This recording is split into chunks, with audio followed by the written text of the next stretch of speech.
大家好，歡迎嚟我數灣影片。今日我就要嚟玩99 Nights in the Forest。咁我今日就會邀請咗兩個朋友一齊同我玩，咁就係權佬同埋希仁。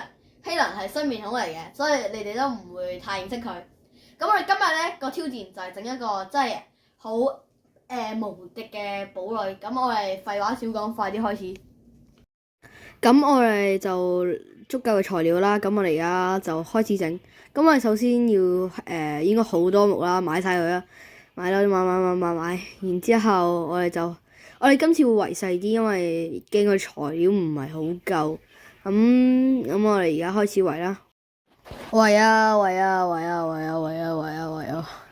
要圍好鬼耐，好鬼多嚿木，10幾嚿。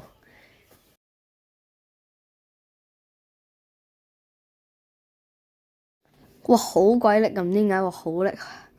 哇，力到癲啊！哇，等陣，要等一陣先再整啊，好鬼力啊！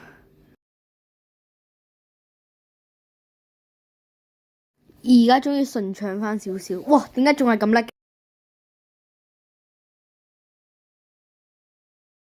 開始順翻啦，個畫面開始順翻。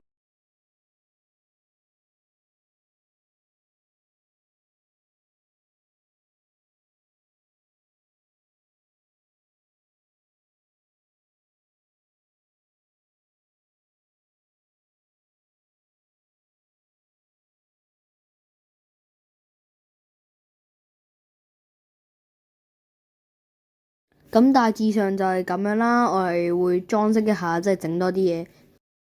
好啦，咁我哋就慘敗啦，就會即係俾人入侵咗我哋個，我哋個火爐啦，次次都係咁嘅，做一半。然之後我哋而家就介紹俾大家睇下我哋個基地。